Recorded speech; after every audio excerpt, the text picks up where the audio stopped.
पिछले एपिसोड में हमने देखा था कि वांग जो था वो युवान फेंग के साथ फाइट करने के लिए पहुंच चुका था। उन दोनों के बीच में बहुत ही ज्यादा जबरदस्त फाइट होती है। दोनों अपनी पावर का इस्तेमाल करते हुए एक दूसरे के ऊपर अटैक तो कर रहे थे, लेकिन वांग यहाँ पे बहुत ज्यादा गुस्से में था, तो वो अपनी एक से बढ़कर एक टेक्निक का इस्तेमाल करते हुए बहुत मारता है युवान फेंग को, और उसको इतना मारता है कि युवान फेंग ने अपनी हार मान लिया था। इसके बाद वांग उसके अंदर से उसकी सोल को बाहर निकाल लेता है और पूरे के पूरे ब्लड टेरिटरी के अंदर एक सील लगा दिया था कि कोई भी यहाँ का कल्टीवेटर नेक्स्ट सोल लेवल के आगे जा ही नहीं सकता, ताकि ये ब्लड टेरिटरी कभी भी आगे चलकर पावरफुल कंट्री ना बन सके। जिसके बाद वांग निकल चुका था जायंट डीमन क्लान के लिए, ताकि वहां जाने के बाद वहां का जो एंसेस्टर है उसकी भी जान ले सके। जिसके बाद यहाँ से ये एपिसोड शुरू होता है। तो इस एपिसोड की शुरुआत में हम जायंट डीमन क्लान का ही सीन देखते हैं। वहाँ के कुछ एल्डर वगैरह मौजूद थे जिनको खबर मिल चुकी थी कि वांग ने युवान फेंग की जान ले ली है। उनको पता था कि अब वो किसी भी टाइम पे हमारे जायंट डीमन क्लान के अंदर आता ही होगा जो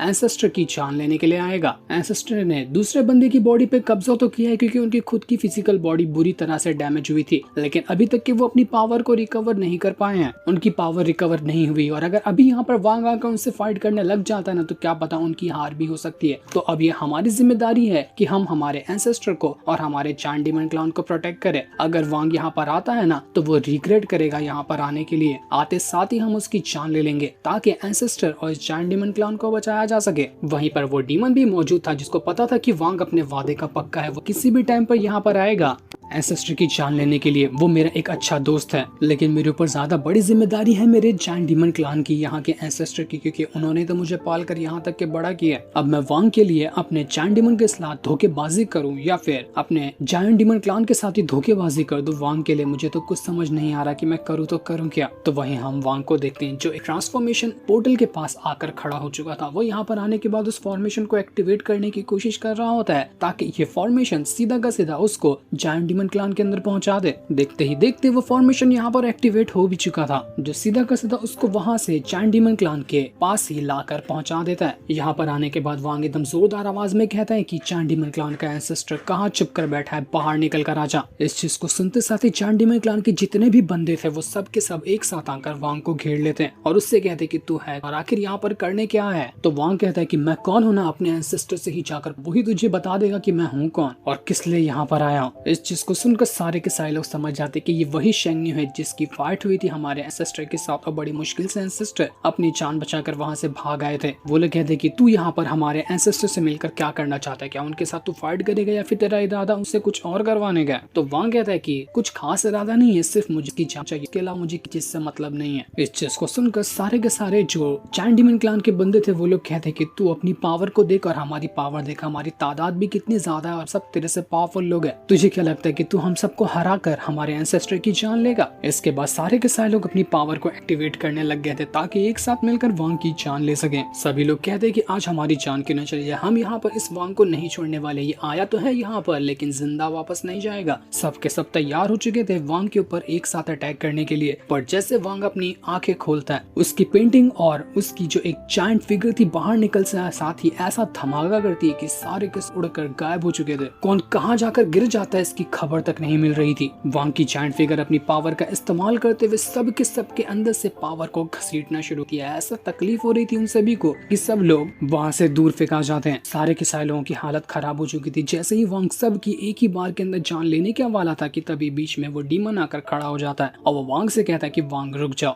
वांग गुस्से में तो बहुत ज्यादा था, लेकिन फिर भी अपने दोस्त की वजह से वो यहाँ पर अपने सारे के सारे अटैक को रोक देता है। वो डीमन वांग से कहता है कि वांग तुम तो मुझे अपने दोस्त की तरह मानते हो ना। तो वांग कहता है कि हाँ बिल्कुल, मैं जिंदगी में बहुत कम लोगों के ऊपर भरोसा करता हूँ, उनमें से एक तुम हो। अगर तुम इस जायंट डीमन क्लान के अंदर नहीं होते ना, तो कब का ये जायंट डीमन क्लान इस दुनिया के नक्शे से गायब हो गया होता। तो डीमन कहता है कि तो मैं तुमसे ना दोस्त के नाते एक रिक्वेस्ट करना चाहता हूँ। मेरे एंसेस्टर ने जो भी किया वो गलत था, लेकिन मेरे ऊपर जिम्मेदारी है मेरे जायंट डीमन क्लान की। प्लीज थोड़ी सी हम पर दया दिखा दो और यहाँ से चले जाओ, तुम्हारी बहुत बड़ी मेहरबानी होगी। लेकिन तभी वहाँ पर पोर्टल बनने लग जाता है और जायंट डीमन क्लान के वो जो 3 बंदे जिनको हमने थोड़ी देर पहले देखा था, वो तीनों के तीनों यहाँ आ चुके थे। वो कहते कि आखिर इस इंसान के साथ बात करके मतलब क्या है, ये टाइम पास करने नहीं बल्कि हमें मारने आया ना, तो हमें सीधा उसकी जान लेनी चाहिए। समझौता करके कोई फायदा नहीं होगा। वांग सब की बात को इग्नोर मारते हुए उस अपने दोस्त से कहता है कि मुझे बस बता दे तेरा एंसेस्टर कहाँ है, मैं किसी को कुछ नहीं करूंगा, तुझसे वादा करता हूँ। लेकिन वो जो बंदा एंसेस्टर एंसेस्टर था एक दूसरा वाला, वो यहाँ पर वांग की बात नहीं सुनता, वो सीधा अपनी कुल्हाड़ी लेकर आता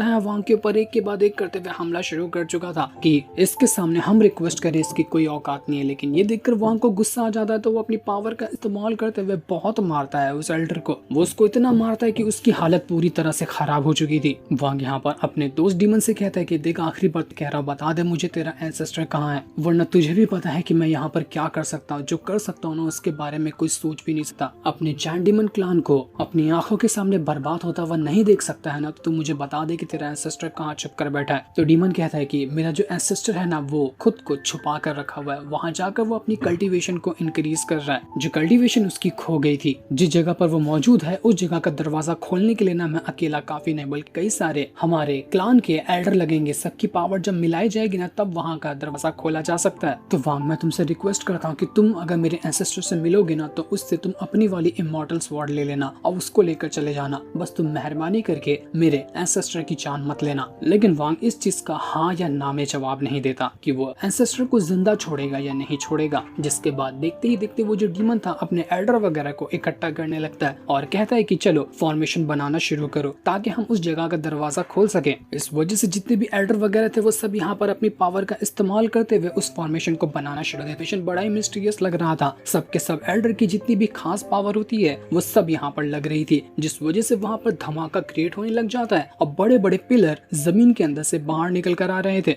सारे के सारे लोगों की जो पावर थी वो यहाँ पर आपस में इकट्ठा होने लग जाती, इस वजह से वो फॉर्मेशन और ज्यादा मजबूत हो रहा था। वो डीमन अपने मन में कह रहा होता है कि मेरे जो एंसेस्टर है वो ही आखिरी उम्मीद है इस जायंट डीमन क्लान की। अगर उनको कुछ हो जाता है तो ये जायंट डीमन क्लान वैसे ही बर्बाद हो जाएगा। तो फॉर्मेशन बनाने के बाद वो वांग से कहता है कि मुझे मौका देना, लेकिन मैं अपने जायंट डीमन क्लान को धोखा नहीं दे सकता। ये जो फॉर्मेशन है एंसेस्टर को बुलाने के लिए नहीं बल्कि हमारी जान लेने के लिए। माफ करना मुझे, लेकिन मैं यहाँ पर मजबूर हूँ। वांग को ये चीज देखकर बहुत ही ज्यादा गुस्सा आ रहा था। वो कहता है कि मैंने मौका दिया था तुम्हें अपनी जान बचाने का और जायंट डीमन क्लान को बचाने का, तुमने अक्सर नहीं किया। तुमने जो भी मेरे ऊपर किया था एहसान, मैंने उसका एहसान तुम्हारा पहले ही चुका दिया है। इस लिहाज से हम दोनों बराबर हैं, तो हम दोनों की दोस्ती का रिश्ता भी अब खत्म होता है। आज से मैं तुम्हें सिर्फ एक दुश्मन के नजरिए से देखूंगा और मेरे दुश्मनों का क्या हाल होता है वो तुम समझ ही सकते हो। डीमन चाहता तो नहीं था, लेकिन फिर भी वो यहाँ पर अपने फॉर्मेशन के अंदर से अटैक निकालते हुए वांग के ऊपर अटैक करना शुरू कर देता है। आप लोगों को क्या लगता है कि डीमन ने यहाँ पर सही किया या फिर गलत किया? वांग यहाँ पर कह रहा था कि तेरा बस यही अटैक है जो तू मुझे रोकने के लिए यहाँ पर कर रहा है, और अफसोस कि ये अटैक मेरा एक बाल तक पाका नहीं कर पाएगा। जितने भी पिलर वहाँ पर बन रहे थे उनके अंदर से पावर वहाँ निकल कर वांग के ऊपर अटैक कर रही थी। वांग एक एक पंच मारते हुए एक बार के अंदर एक पिलर को तोड़ता जाता। उसके हाथों से खून निकलने लग गया था, लेकिन उसके दिमाग में चढ़ा हुआ था गुस्सा कि आखिर दोस्त होने के नाते इसने दोस्ती का फर्ज नहीं निभाया और दुश्मनों का मेरे साथ दिया। वही जो गुस्सा वांग के दिमाग में चढ़ा था ना, उसको किसी चीज का होश नहीं था। बस वो अंधाधुन फॉर्मेशन को अपने हाथों से रोक रहा था। हाथ से ही वो फॉर्मेशन तोड़े जा रहा था, पावर को तो वो इस्तेमाल ही नहीं करता। पूरा खून निकल रहा था उसको, लेकिन फिर भी वो रुकने को तैयार नहीं। एक के बाद एक करते हुए उसने कई सारे पिलर तोड़ दिए थे और सिर्फ अब बचा हुआ था शायद आखिरी वाला पिलर जो कि सबसे ज्यादा पावरफुल था। यहाँ पर सारे लोग कह रहे थे कि ये कैसे पॉसिबल है, ये बंदा बिना पावर के सिर्फ हाथ से पंच मारते हुए पिलर को कैसे तोड़ रहा है, जबकि हम तो उसको पिलर को बना तक नहीं पाते बिना पावर के। लेकिन उनको क्या पता कि वांग किस बला का नाम है। इसके बाद वांग अपने फ्यूजन बॉडी को समन कर लेता है और जब फ्यूजन बॉडी यहाँ पर आई थी तो वो अपनी बहुत ज्यादा पावर को एक्टिवेट करने चाहती है ताकि वो लास्ट पिलर को भी तोड़ सके। सारे के सारे लोग अपनी पावर को बहुत ज्यादा पावर से इंक्रीज कर ले ताकि वो पिलर अब टूटे ना, क्योंकि वही उनकी एक आखिरी उम्मीद थी। लेकिन वांग तो यहाँ पर सुनने को तैयार नहीं था। जितने भी लोग अपनी पावर क्यों न इस्तेमाल कर लेते, वांग यहाँ पर अपना एक पंच रेडी करता है और जैसे उसने पंच मारा था आखिरी वाले पिलर को कि आखिरी वाला पिलर भी यहाँ पर फट कर खत्म हो जाता है। सारे के सारे पिलर को वांग ने बस अपने पंच की मदद से ही डिस्ट्रॉय कर दिया। ये पिलर के अंदर पावर लगती थी जो इसको बना रहा है उसकी भी। पिलर डिस्ट्रॉय होने से जितने भी लोग इसको बना रहे थे सबकी पावर खत्म होने लग जाती है। उनकी हालत बुरी तरह से खराब हो चुकी थी। वांग का ये ऑरा इतना ज्यादा स्ट्रॉन्ग था कि दूर खड़ी लियोमी जो थी उसको भी यहाँ पर महसूस होने लग जाता है। वो देखकर दंग रह चुकी थी कि बाप रे, मुझे अब जाकर पता चली इस वांग की ओरिजिनल पावर। तभी तो यार सारे के सारे लोग उसके नाम से डरते हैं, इतना भयंकर है। मैं शायद इसको अंडर एस्टिमेट कर रही थी। मुझे नहीं पता था कि इसके पास इतनी पावर होगी। वांग यहाँ पर जायंट डीमन क्लैन के सारे बंदों से कहता है कि तुम लोग तो यहाँ पर अपनी हार मानने से रहे और तुम्हारा एंसेस्टर यहाँ पर तुम्हारा ही सहारा लेकर छुप कर बैठा हुआ है। मैं यहाँ पर आवाज लगाता जायंट क्लैन के एंसेस्टर को कि वो जहाँ पर भी छुप कर बैठा है ना, सामने बाहर निकल कर आ जाए, वरना मैं तेरे पूरे के पूरे जायंट डीमन क्लैन को राख में बदल दूंगा। वांग की आवाज की जो वेव्स थी वो सीधा का सीधा जायंट डीमन क्लैन के एंसेस्टर की जाने लग जाती है। आवाज सुनकर ही घबरा चुका था वो जो सोल था, वो भी वांग की आवाज सुन लेता है कि अरे वाह, यहाँ पर तो मेरे मास्टर की आवाज आ रही है, वो पक्का मुझे बचाने के लिए आया होगा। एंसेस्टर की फटकर हाथ में आई हुई थी कि इसने इतनी आसानी से उन सारे के सारे पिलर्स को दिया। लगता है ये बहुत ज्यादा में आया है, मुझे भी इससे लड़ने के लिए पूरी तैयारी करनी चाहिए। लेकिन इन दोनों की यहाँ पर वापस से फाइट हो पाती कि इसके पहले ही ये एपिसोड यहीं पर एंड हो जाता है।